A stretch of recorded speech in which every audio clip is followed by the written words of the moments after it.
School போகணும்ப்பா. காலையில் எழுந்ததும் ஆரம்பிச்சிடுவான் school no no அம்மா, ஸ்கூல் நோ நோ அம்மான்னு. பேக் எடுத்துட்டா போதும், அவனுக்கு பிடிக்காத பொருள் பேக்குன்னு ஆயிடுச்சு. பேக் எடுத்துகிட்டு போய் இதை வை மேலே அப்படின்னு அழுகுறான். ஒரு வழியாக ஸ்கூலில் போய் விட்டுட்டு வந்துட்டேன். ஹஸ்பண்ட் காலையில் போய் கூட்டிகிட்டு போய் விட்டுட்டு வந்துட்டாங்க. இப்போது நான் அவனை போய் பிக்கப் பண்ணிட்டு வர்றதுக்காக கிளம்பிட்டுருக்கேன். ஸ்கூலுக்கு வந்துட்டோம். அவன் எப்போவுமே உள்ளே அழாமல் தான் இருப்பான். ஆனால் வெளியே வரும்போது என்னை பார்த்துட்டு அம்மான்னு லைட்டாக அழுகிற மாதிரி நடிப்பான். அப்படி தான் இன்றைக்கும் நடிப்பான் அப்படின்னு பார்த்தேன். இன்றைக்கி ரொம்பவே காமாக வந்தார்.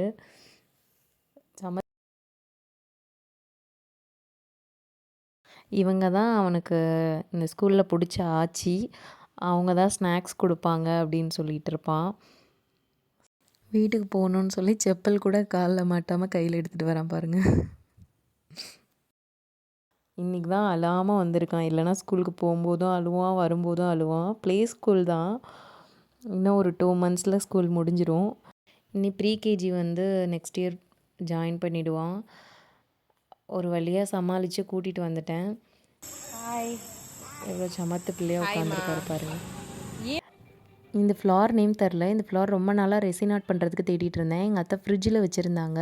கொஞ்சம் வதங்கி இருக்கே, என்ன பண்ணுறதுன்னு நினச்சிட்டு இருந்தேன். அப்போ தான் அவங்க சொன்னாங்க 2 to 3 hours தண்ணியில் போட்டால் அப்போ பூத்த பூ மாதிரி ஆகிடுனாங்க. அதே மாதிரி ஆகிடுச்சு. நம்பவே முடியல. இந்த டிப்ஸ் நிறைய பேருக்கு தெரிஞ்சிருக்கலாம். தெரியாதவங்க யூஸ் பண்ணிக்கோங்க. இந்த ஃப்ளார் நேம் என்னன்னு கமெண்ட்டில் கமெண்ட் பண்ணுங்கள். தேங்க்யூ.